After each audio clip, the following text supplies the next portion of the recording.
மதுரை பக்கம்லாம் முனி ஓட்டம்னு சொல்லுவாங்க, கேள்விப்பட்டிருக்கீங்களா? முனி ஓட்டம் நாங்கள் அப்படி போச்சுன்னா ஒரு பெரிய கண்டெய்னர் லாரி, அதுவே வந்து பார்த்தீங்கன்னா ஒரு 15-25 டன்னு எடுத்துன்னு போயிருக்கோம் மூட்டையா, அதுவே கவுந்து கிடக்கும்.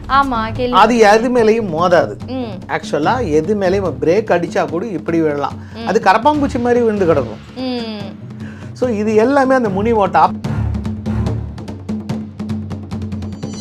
ஏதாவது ஒரு கொடூரமான ஆவியை நம்ம ஓட்டும் போது அந்த ஆவியை வந்து பார்க்கும், யார் நம்மளுக்கு ஏற்ற மாதிரி இருக்கா. ஏன்னா தெய்வத்துக்கிட்ட போகாதவங்கள தான் பிடிக்கும், நல்லா தெரிஞ்சுங்க. ஆள் தான் சொல்லுவாங்க, முடியை விரிச்சு போடக்கூடாது, டெய்லியும் குளிக்கணும், டெய்லியும் திருநீர் இடணும் சொல்லுவாங்கல்லம்மா, மஞ்சள் பூசணும். இதை எல்லாமே பெண்களுக்கு அதே மாதிரி ஆண்களுக்கு திருநீர் இடணும், கோயில் போகணும், வழிபாடு பண்ணணும். ஸோ இதெல்லாம் இருக்கிறவங்கள்ட்ட தீய ஆவிகளால் நெருங்க முடியாது.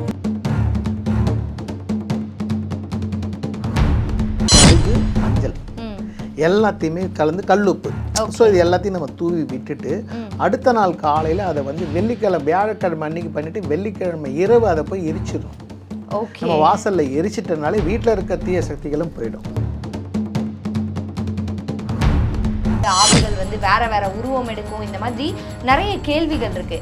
அதுல எனக்கு கேள்வி, ஆவினா என்ன? ஆவி எப்படி ஒருத்தவங்களை பிடிக்குது? ஓஎஸ் பக்தி நேயர்களுக்கு வணக்கம், நான் உங்கள் அபிநயா. இன்னைக்கு நம்ம சேனலில் என்ன விஷயத்தை பற்றி பேச போகிறோம் அப்படின்னு பார்த்தீங்கன்னா, ஆவி பேய்கள் பற்றி நிறைய விமர்சனங்கள் இருக்குது. நிறைய பேர் நிறைய விதமாக நிறைய கட்டுக்கதைகள் சொல்கிறாங்க. அது பற்றியெல்லாம் ரொம்ப தெளிவான விளக்கம் கொடுக்கறதுக்காக யார் இணைந்திருக்காங்க அப்படின்னு பார்த்தீங்கன்னா, குருஜி டாக்டர் விபி ராஜா அவர்கள் தான் இணைந்திருக்காங்க. வணக்கம் சார். எப்படி இருக்கீங்க? ரொம்ப நாள் ஆச்சு உங்களை பார்த்து.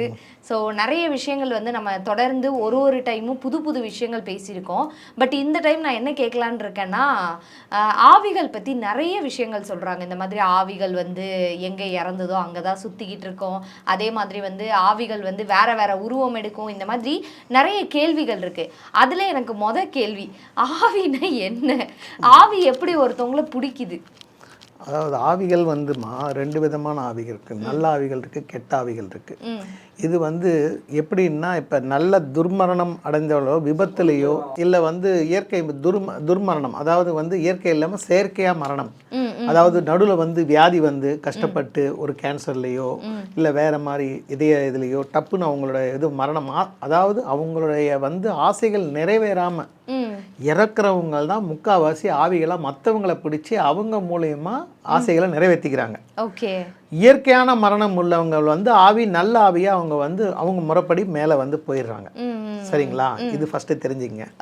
இதுல வந்து இந்த துர்மரணம் அடைஞ்ச ஆவிகள் தான் மற்றவர்கள் மேல வந்து பிடித்து அவங்கள வந்து கஷ்டப்படுத்தி அவங்களுடைய வேலைகள் எல்லாம் சாதிச்சுக்கும்.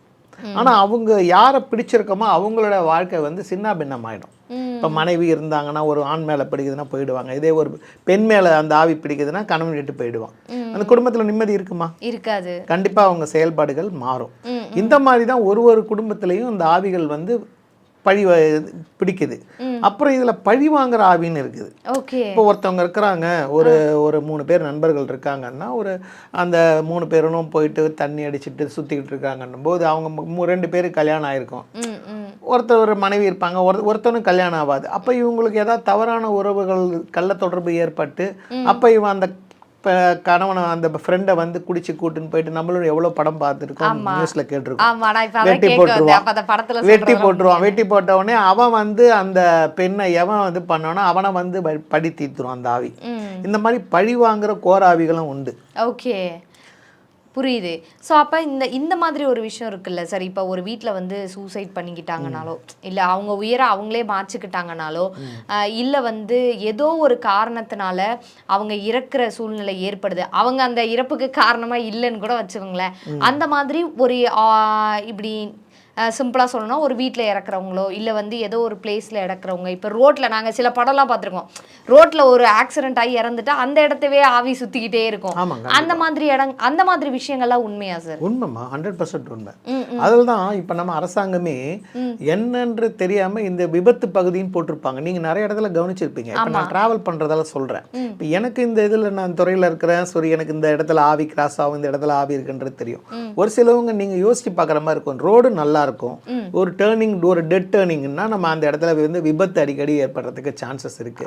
அப்ப அந்த காலத்துல இன்னும் மதுரை பக்கம்லாம் முனி ஓட்டம்னு சொல்லுவாங்க, கேள்விப்பட்டிருக்கீங்களா? முனி ஓட்டம் அப்படி போச்சுன்னா ஒரு பெரிய கண்டெய்னர் லாரி, அதுவே வந்து பாத்தீங்கன்னா ஒரு 15-25 டன் எடுத்துன்னு போயிருக்கோம் மூட்டையா, அதுவே கவுந்து கிடக்கும். அது எது மேலேயும் மோதாது. ஆக்சுவலா எது மேலேயும் பிரேக் அடிச்சா கூட இப்படி விழலாம், அது கரப்பாம்பூச்சி மாதிரி விழுந்து கிடக்கும். ஸோ இது எல்லாமே அந்த முனி ஓட்டம். அப்போ அந்த பேய்களும் தீய சக்திகளும் எதுவே 150 அடி 200 அடி, ஆவிகளும் சரி பேய்களும் சரி அதனோட உயரம் வந்து 200 அடி இருக்கும். சரி, 200 அடின்னா பார்த்துக்கோமா சார். நாங்க 5 அடி. அப்போ ஓகே சார், ஓகே. நான் சொல்றது புரியுதா? அதனால தான் நம்ம தெய்வங்களையும் ஆஞ்சநேயரை 80 அடி கேள்விப்பட்டிருக்கோம். கிராமத்துல முனீஸ்வரன் வந்து உட்காந்துருக்கும் போதே 40 அடியில் உட்காந்து ஏன் சின்ன நின்னாருன்னா பெரிய ஹைட் தான். இதுக்கு தான் நம்ம முன்னோர்கள் எல்லாமே சூசகமா கரெக்டா வச்சிருக்கிறாங்க. இந்த தீய சக்திகளுக்கு இவ்வளவு உயரம் இருக்குது. அப்ப இதனுடைய மடங்கு வந்து இப்ப லாரி பார்க்க போனாலே 12 அடி 14 அடி தானே இருக்கும் ஹைட்டு. அப்ப அவங்களுக்கு இது சாதாரணம் தானே. யானையே நம்ம பாக்குறோம், அதுவே இருந்துக்குன்னு கரெக்டா 10 அடியில் 11 அடியில் இருந்துக்குன்னு தள்ளி விடுது. அப்ப அந்த தீய சக்திகளுக்கு எவ்வளவு சக்தி இருக்கும். ஸோ இதுங்க வளரும், ஆவிகள் வந்து வளரும். ஒரு சில ஆவிகளுக்கு அங்கே மேலே சொர்க்கலோகத்திலையோ இந்த இதுலையோ வந்து இடம் கிடைக்காது. அதனால அதுக்கு வந்து பேய்கும் கூட சேர்ந்துடும். இது தனிஷ்டா பஞ்சமின்னு ஒரு சில இறந்தவங்கலாம் ஒரு வீட்டில் சொல்லுவாங்க. அவங்க பார்க்கும்போது ஜோதிடர்கிட்ட போய் பார்க்கும்போது அடைப்பில் இறந்துருக்காரா அப்படின்ற மாதிரி ஒரு கேள்வி கேட்பாங்க. ஞாபகம் இருக்கீங்களா? அது எதுக்குன்னு தெரியுமா உங்களுக்கு? இல்ல, இந்த கேள்விக்கு நான் ரொம்ப நாளா யோசிச்சுட்டு இருக்கேன். என்ன பதில் அடைப்புலன்றதை நான் சொல்றேன் கேட்டுங்க. தனிஷ்டா பஞ்சமின்னு ஒரு பஞ்சமி, அதாவது ஆக்சுவலா பாத்தீங்கன்னா அவிட்டம், சதயம், பூரட்டாதி, உத்திரட்டாதி, ரேவதி, இந்த 5 நட்சத்திரங்கள்ல எந்த ஒரு ஆணோ எந்த ஒரு பெண்ணோ எந்த ஒரு குழந்தையோ இறந்தாலும் அவங்க மேலோகத்துக்கு போக மாட்டாங்க. ஆமா, அந்த சொல்லுவாங்க அந்த 3 மாசம் கழிச்சு தான் போவாங்க. அந்த 3 மாசம் அடப்புல இறந்துருக்காங்க. சனிக்கிழமை இறந்தா சேவல் ஒண்ணு கட்டி கொடுப்பாங்க, கேள்விப்பட்டிருக்கீங்களா? சனி போனம் தனியா போகாது. ஓகே, அந்த மாதிரி இந்த தனிஷ்டா பஞ்சமி திதி ரொம்ப முக்கியம் பார்க்கறதுல. ஓகே, இந்த ஏன் நான் சொல்றேன்னா அந்த தனிஷ்டா பஞ்சமின்றது அப்ப அந்த ஆவி வந்து மேல் லோகத்துக்கு போகாம எப்பயுமே ஒருத்தவங்க இறந்தாங்கன்னா அது நல்ல மரணமோ துர்மரணமோ நடந்துச்சுன்னா கிட்டத்தட்ட 16 நாட்கள் அவங்க கூடவே சுத்துவாங்க. ஓகே, அந்த ஆத்மா போய் புதைச்சிட்டாலும் அவங்க சுடுகாட்டுக்கு போவாங்க, திருப்பி வீட்டுக்கு வருவாங்க. அதெல்லாம் விளக்கேற்ற சொல்லுவாங்க. நம்ம கருமாதி அந்த திதி சொல்றோம் இல்லையா, அந்த 16 நாள் திதி முடிக்கும், காரியம் முடிக்கும். நம்ம அதை வந்து கரெக்டா பண்ணணும். இதுல இந்த தனிஷ்டா பஞ்சமியில இறந்தவங்க மட்டும் என்ன பண்ணுவாங்க, வரமாட்டாங்க.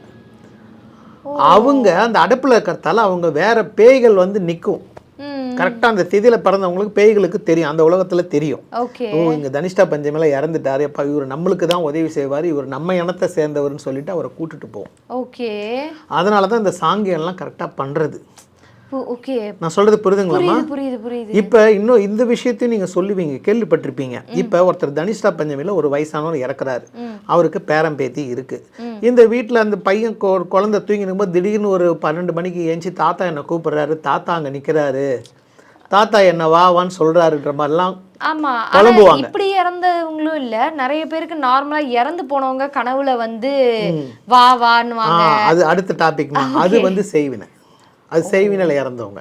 ஓகே, அததான் நான் துர்மரணம்னு சொல்றேன். நான் சொல்றது புரியுதுங்களா? புரியுது. தனிஷ்டா பஞ்சமியில இறந்தா இந்த மாதிரி ஆவிகள் வந்து மேலோகத்துக்கு போகாம இந்த பேய்ங்க கூட்டத்தோட சேர்ந்து அவங்கள வந்து கஷ்டப்படுத்துவாங்க. ஒரு குடும்பம் தனிஷ்டா பஞ்சமியில இறந்து நம்ம அதுக்கு ஒரே ஒரு பரிகாரம் என்னன்னா, அதுக்கு ஒரு சில எந்திரங்கள் இருக்கு, பூஜை முறைகள் இருக்கு. அதை கரெக்டா நம்ம செய்யணும். போயிட்டு ராமேஸ்வரத்திலேயோ இல்ல காசிலேயோ போய் திதி கொடுக்கணும். திதி கொடுத்துட்டு அப்புறம் நம்ம எந்த வீட்டுல இறந்தாங்களோ அந்த இடத்துல வந்து ஓட்டை போடுறோம், மேல சீலிங்ல ஓட்டை போட்டுட்டு 6 மாசம் அணையா விளக்கு ஏற்றணும்.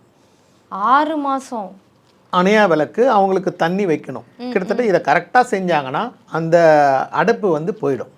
இதைத்தான் கிராமப்புறங்கள்ல அடைப்புல இறந்தாங்களா அப்படின்னு கேட்கறது இதுதான். அப்படி இவங்க தனிஷ்டா பஞ்சமியில இறந்து அந்த அடைப்போ அந்த நான் சொல்ற மாதிரி ஓட்ட இந்த பரிகாரமும் செய்யலைன்னா 5 வருஷத்துக்குள்ள 6 பேர் இறந்துருவாங்க அந்த வீட்டில். சரி, என்ன சொல்றீங்க? ஏன்னா உண்மை நடந்திருக்கு, நிறைய நடந்திருக்கு. நான் கேட்பேன், நான் இப்போ என்கிட்ட வரீங்க, நீங்க ஜாதகமோ பூஜையில பார்க்க வரீங்க, இப்போ நான் கேட்பேன், இல்லையே உங்க தாத்தா எப்போ இறந்தாரு? ஸோ அதுல இருந்து ஒரு 4 பேர், ஆமா சாமி எல்லாரும் இறந்துட்டாங்க, எங்க அப்பா இறந்துட்டாரு, சித்தப்பா இறந்து, இந்த மாதிரி சொல்லுவாங்க. என்னன்னா இதுதான் தனிஷ்டா பஞ்சமி. இதெல்லாம் நம்ம ஆரம்பத்திலே பார்த்துக்கணும். இந்த ஆவிகள்னா இதை ஏன் சொல்ல வரேன்னா, அந்த ஆவிகளுக்கும் இதுக்கும் சம்பந்தம் உண்டு. அதுதான் சொல்கிறேன், நல்ல ஆவி நல்ல இது இறந்தாலும் கெட்ட ஆவிகள் அதை வந்து ஆட்கொள்ள பார்க்கும். ஓகே. அதனால தான் தம்பட்டை அடிச்சுக்கிட்டு பூவெல்லாம் போட்டு அதனுடைய இதெல்லாம் வந்து வேற மாதிரி இருக்கும். அதனால அதுதான் சொல்லுவோம் நம்ம, அந்த ஆவிகளுக்கு கரெக்டாக 16 நாட்கள் அதை வந்து நம்ம கரெக்டாக பார்க்கணும். இதை கரெக்டாக பூஜை முறை. இப்போ ஒருத்தர் சாவறாரு, ஒரு அப்பா அம்மா இருக்கிறாங்க, பிள்ளைய கஷ்டப்பட்டு படிக்க வச்சு வெளிநாட்டுக்கு அனுப்புகிறாங்க, இறந்துருவாரு. அவர் என்ன சொல்லுவார், 3 நாள் 2 நாள் பாருங்கள், எனக்கு லீவு கிடைக்கல, ஃப்ளைட்டில் இங்கேருந்து வரணும், எனக்கு 2 லட்சம் ஆகும், ஸோ நீங்களே ஆனதையாக புதைச்சிருங்க யாரையா வச்சு, இப்படி சொல்கிறவங்களுக்கு இருக்காங்க இல்லைம்மா. அப்போ அந்த திதியில வந்து அவங்களுக்கு அந்த திதி இது ஒரு சாபமாக மாறும், பித்ரு சாபமாக மாறும். அவங்க இருப்பார், அவர் அடுத்த வருஷம் கல்யாணம் ஆகி குழந்தை பிறகு குழந்தை இருக்காது. அப்போ ஏன்னா இந்த சாபமாயிருது. கரெக்ட். அதனால தான் இந்த திதியும் சரி, எந்த ஒரு ஆணோ ஒரு பெண்ணோ இருந்தாலும் கண்டிப்பாக இந்த இறக்கும் போது அப்பா அம்மாங்களுக்கு இதை செய்யணும். ஓகே. இது ஒரு பெரிய சாபமாக மாறும். இது வந்து ஆவி சாபம், இது பித்ரு சாபம்ன்ற ஆவி சாபத்தில் வர்றது தான். இப்போ இதை பற்றி நிறைய விஷயங்கள் சொன்னீங்க, இந்த 16 நாட்கள் சொன்னீங்க. இன்னொன்று எனக்கு க்யூரியஸாக இருக்க ஒரு கேள்வி, எப்படின்னா இந்த மாதிரி நம்ம சொர்க்கவாசல் திறக்கிற அன்னைக்கு இறக்குறவங்களுக்கு வந்து திரும்பி வந்து அவங்க வரமாட்டாங்க அப்படிலாம் சொல்கிறாங்க. அதை பற்றி ஏகாதசி, வைகுண்ட ஏகாதசி. ஆமாம்மா, அதுவும் வந்து பார்த்தீங்கன்னா ரொம்ப நல்லதுமா. அவங்களுக்கு அதான் அந்த குடும்ப அமைப்பு இருந்ததுன்னா மட்டும்தான் அந்த மாதிரி இறப்பு வந்து வரும். வைகுண்ட ஏகாதசி அன்னைக்கு இறந்தவங்க நானே நிறைய பேரை பார்த்துருக்கேன். ரொம்ப சூப்பர்மா. அதுதான் சொல்கிறேன், அவங்க இறந்தது அவங்க அந்த பிறப்பும் போதே கடவுள் இறப்பை நிர்ணயிச்சிடாரு இல்லையா எல்லாருக்கும், யாரும் தப்ப முடியாது. நீங்களா இருந்தாலும் நானாக இருந்தாலும் யாரும் தப்ப முடியாது. அப்போ அந்த ஒரு நேரங்களை வந்து நம்ம பண்ணுற தான தர்மங்கள், பூஜை முறைகள், இது மூலயமா நம்ம அதை வந்து சரி பண்ணிக்கலாம். ஓகே. நம்ம அப்போ நல்லது செய்யணும், உணவு நல்லது செய்யணும், கெடுதல் பண்ணக்கூடாது அப்படின்னு சொல்றது தான் இது. அப்போ நம்மளுடைய இறப்புக்கு, புனிதமான இறப்புக்கு நம்மளுக்கு வழிவகுக்கும். அப்போ இது வந்து மித்து கிடையாது. ஓகே. ஸோ இப்போ வந்து நம்ம டாபிக்குள்ளே வந்துடுறேன் நான். இப்போ ஆவிகள் வந்து நிறைய பேரை பிடிக்குது இல்லை, அப்புறம் வந்து உருமாறும்னு சொல்லுவாங்க. இந்த மாதிரி வந்து இவங்க உருவத்தில் வந்துச்சு, இவங்க உருவத்தில் வந்து என்கிட்ட பேசுச்சு அப்படின்னு சொல்லுவாங்க. அந்த மாதிரி ஒன்று கேள்விப்பட்டிருக்கேன். அதே மாதிரி இந்த ஆவி வந்து வேற ஒரு உருவத்தில் வந்து நம்மளை பிடிக்கும் அப்படின்னு சொல்லியிருக்காங்க. இதுவும் எந்த அளவுக்கு உண்மை சாமி? ஏமா, இப்போ ஆவிங்களுக்கு நீங்கள் சொல்கிறீங்க உருவத்தில் வரும்னு, நான் சொல்கிறேன் இன்னைக்கு எலக்ட்ரானிக் ஐட்டம், ஒரு சார்ஜர் மூலிமா கூட ஆவி வந்து உங்களை ஆட்கொள்ளும். இல்லை, புரியலை. அம்மா, ஒரு சார்ஜ் போடுறோம்ல, சார்ஜ் போட்டு இறந்தவங்க, வெடிச்சவங்க, ஷாக் அடித்தவங்களாம் இருக்கிறாங்க. சார்ஜை தயார் பண்ணும்போது அதில் 4 வாட்ஸ் சின்னதாக தான், 5 வாட்ஸ் இப்படி தான். அது எப்படி ஷாக் அடிக்குது? கனெக்டிங்கு மாற்றி விட்டுருது. இந்த மாதிரிலாம் இறந்துருக்காங்கம்மா. இப்போ கூட பல்லாவரத்தில் ஒரு 2 வருஷத்துக்கு முன்னாடி ஒரு ஃபேமிலி ஃப்ரிட்ஜ் வெடிச்சு செத்தாங்க. ஆமாம், இப்போ நிறைய பேர் 4 பேர் செத்துருக்காங்க. ஸோ இது அவங்க அன்னைக்கு பார்த்தீங்கன்னா அவங்க ஒரு சாவுக்காக வந்திருக்காங்க. அந்த 16 நாள் காரியம் முடியறதுக்குள்ளே அவங்க 4 பேரும் போயிட்டாங்க. நான் இதை ஒரு ரிசர்ச் பண்ணியே பார்த்தேன், அடைப்பு. ஓகே.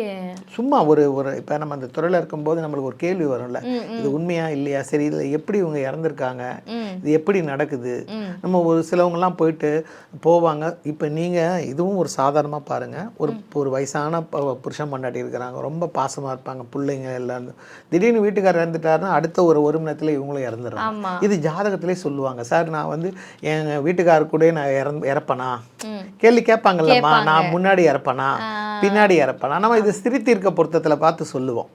இப்போ நம்ம வந்து இந்த திருமண பொருத்தத்தில் 10 பொருத்தம் இருக்குன்னு வச்சுங்களா, அதில் வந்து 4வது ஸ்திரி தீர்க்கம்னு ஒரு பொருத்தம் வரும். ஃபர்ஸ்ட் தின பொருத்தம், அடுத்தது கன பொருத்தம், 3வது மாகேந்திரம், 4வது ஸ்திரி, அடுத்த 5 யோனி. ஸோ இந்த மாதிரி 10 பொருத்தம், 6 ராசி, 7 ராசி அதிபதி, 8 வசியம், 9 ரஜ்ஜு, 10 வேதை. ஸோ இந்த பொருத்தத்தில் ஸ்திரி தீர்க்கம், ஸ்திரின்னா பெண், சுமங்கலியாக போவாங்களா, தீர்க்க சுமங்கலியாக போவாங்களான்றதா அந்த பொருத்தம். ஓகே. இதை வச்சு ஜோதிடத்தில் இது பொருத்தம் இல்லை, அப்படி இல்லைன்னா இவங்க வந்து சீக்கிரம் செத்துருவாங்க, அது வந்து ஏதாவது லேட்டாக சாவாங்க. வாழை வெட்டியாக சாவது எப்படி, சுமங்கலியாக சாவது புண்ணியன்னு சொல்லுவாங்களா, வாழை வெட்டியாக சாவது புண்ணியன்னு சொல்லுவாங்களா? சுமங்கலியா போகிறது தான். ஸோ அதுதான் அந்த மாதிரி தான் இது.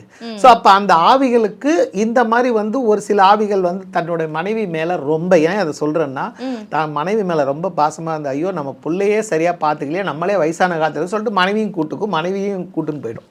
ஓகே. புரியுது. அந்த மாதிரி ஒரு பாசத்துல கொலை பண்ற ஆவிகள்ல கருணை கொலையெல்லாம் நம்ம கேள்விப்பட்டிருக்கோம். ஆமா. அந்த மாதிரி ஆவிகளும் இருக்கு. நிறைய விஷயங்கள் நடந்திருக்கு. ஓகே. அப்ப அந்த உருமாறுமா? உருமாறுறது இருக்குமா, உருமாறுறது இருக்கு. உருமாறுறது எப்படி வேணாலும் மாறும். ஆவிகளுக்கு அதான் சொல்லணுமா, ஒரு எலக்ட்ரானிக் டிவைஸ் மேலேயே அது வந்து தன்னுடைய ஆதிக்கத்தை செலுத்துதுன்னும் போது மற்றதில் என்ன சர்வசாதாரணம். ஓகே. இப்போ நான் ஒரு ரியல் இன்சிடென்ட்டையே உங்ககிட்ட கேள்வியாக கேட்குறேன். இதுக்கு என்ன காரணமாக இருக்கணும்? ஒரு கோவிலுக்கு ஒரு வேண்டுதலுக்காக போனவங்களுக்கு பேய் பிடிக்குது. இது என்ன விதமான எப்படி இது நடக்குது அப்படின்னு கேட்குறேன். கோவிலுக்கு போகிறது பேய் பிடிக்கிறதுன்றதை விட அவங்க எந்த ஒரு இதுவும் இல்லாமல் இருந்திருப்பாங்க. இப்போ ஒரு சுற்றி பார்க்க போகலாம். இப்போ கோயிலுக்கு போகிறவங்க உண்மையான பக்தியோட போப்ப எங்கிட்ட ஒரு 4 பேர் இருக்கிறாங்க, அண்ணன் தம்பி தங்கச்சிலாம் இருக்காங்க. அதில் ஒரு தம்பிக்கு வந்து கடவுள் நம்பிக்கை இருக்காது. ஆமாம். நம்ம வம்படியாக கூப்பிட்டு போவோம், வா காரில் போட்டு சரி போய் பார்ப்போமா, எது சாமி நம்ம மாட்டோம் எதுவும் பண்ண மாட்டோம். அப்போ ஏதாவது ஒரு துஷ்ட ஆவிகள், எல்லா ஆவிகளும் பிடிக்காது அவங்கள, ஏதாவது ஒரு கொடூரமான ஆவியை நம்ம ஓட்டும்போது அந்த ஆவியை வந்து பார்க்கும். யார் நம்மளுக்கு ஏற்ற மாதிரி இருக்கிறாங்க. ஏன்னா தெய்வத்துக்கிட்ட போகாதவங்கள தான் பிடிக்கும். நல்லா தெரிஞ்சுங்க. ஆள் தான் சொல்லுவாங்க, முடியை விரிச்சு போடக்கூடாது, டெய்லியும் குளிக்கணும், டெய்லியும் திருநீர் இடணும் சொல்லுவாங்கல்லம்மா, மஞ்சள் பூசணும். இதை எல்லாமே பெண்களுக்கு, அதே மாதிரி ஆண்களுக்கு திருநீர் இடணும், கோயில் போகணும், வழிபாடு பண்ணணும். ஸோ இதெல்லாம் இருக்கிறவங்கள்ட்ட தீய ஆவிகளால் நெருங்க முடியாது. அதெல்லாம் முன்னோர்கள் கரெக்டாக சொல்லிட்டு போயிருக்காங்க. இந்த நாத்திகம் பேசிட்டு எனக்கு இதெல்லாம் பிடிக்காது, எனக்கு சாமி பிடிக்காதுன்றவங்கள ஈஸியாக பிடிச்சிரும். ஓகே. அதே மாதிரி மன வலிமை இல்லாதவங்கள, தைரியம் பயப்படுறவங்கள ஈஸியாக பிடிச்சிரும். ஓகே. ஸோ இப்போ நான் ஃபிக்ஸ் பண்ணி வச்சுருக்கேன் உங்ககிட்ட வந்து ஒரு எபிசோட் முடிகிறப்ப ஒரு விஷயத்துக்கு சின்ன சின்ன பரிகாரங்கள் கேட்டுக்கணும்னு. இப்போ இந்த மாதிரி பேய் ஆத்மாலாம் இருக்குல்ல, ஸோ இந்த மாதிரி விஷயங்கள்லேருந்து தன்னை தற்காத்து கொள்றதுக்கு என்ன மாதிரியான சேஃப்டி விஷயங்கள்லாம் இதில் வந்துமா இப்போ நம்ம நிறைய விஷயங்கள் சொல்லலாமா. அதில் நான் வந்து இப்போ நான் என்ன சொல்கிறேன்னா, இப்போ ஒரு தீய சக்தி உங்கள்கிட்ட வருது அப்படின்னு நினைக்கிறீங்களா, நம்ம என்ன பண்ணணும், வலம்புரி காயின்னு கேள்விப்பட்டிருக்கீங்களா? வலம்புரி காய், இடம்புரி காயின்னு கேள்விப்பட்டிருக்கீங்களா? நாட்டு மருந்து கடையில் இருக்கும், ஒரு ஸ்ப்ரிங் மாதிரி இருக்கும். அந்த காயை வந்து நம்ம வந்து அழகாக வீடை ஃபுல்லாக நம்ம தூவி, அதுவும் அதில் வந்து கடுகு, மஞ்சள் எல்லாத்தையுமே கலந்து, கல்லுப்பு, ஸோ இது எல்லாத்தையும் நம்ம தூவி விட்டுட்டு அடுத்த நாள் காலையில் அதை வந்து வியாழக்கிழமை அன்னைக்கு பண்ணிட்டு வெள்ளிக்கிழமை இரவு அதை போய் எரிச்சிடணும். நம்ம வாசல்ல எரிச்சிட்டனாலே வீட்டில் இருக்க தீய சக்திகளும் போயிடும். ஓகே. அந்த அளவுக்கு சக்தி வாய்ந்தது. அப்புறம் அந்த நரிக்கொம்புன்னு சொல்லுவோம். நரிக்கொம்பு கேள்விப்பட்டிருக்கீங்களா? அப்புறம் நரிக்கொம்பெல்லாம் வச்சிருப்பாங்க. அதுவும் வந்து ரொம்ப நல்ல சக்தி வாய்ந்தது. அதுவும் வீட்டில் நீங்கள் வச்சுருந்தீங்கன்னா அதனுடைய எஃபெக்டால் மற்ற தீய சக்திகள் வர முடியும். இந்த மாதிரி ஆவிகளாலே அவங்களுக்கு வந்து பாதிப்பு வராது. அதுவும் ரொம்ப ஒரு அற்புதமான ஒரு சக்தி பரிகாரம். ஓகே. ஸோ நிறைய விஷயங்கள் வந்து ஆவி, ஆத்மா, பேய் அப்படின்னு சொல்லிட்டு என்னென்ன விஷயங்கள்லாம் மக்களுக்கு இந்த வீடியோவில் கொடுக்க முடியுமோ அந்த அளவுக்கு ரொம்ப அருமையாகவும் சொன்னீங்க. ரொம்ப நன்றி சார். இந்த நிகழ்ச்சியை பற்றிய உங்கள் கருத்துக்களை கீழிருக்கும் தொலைபேசி எண் மற்றும் மின்னஞ்சலில் தெரிவிக்கலாம்.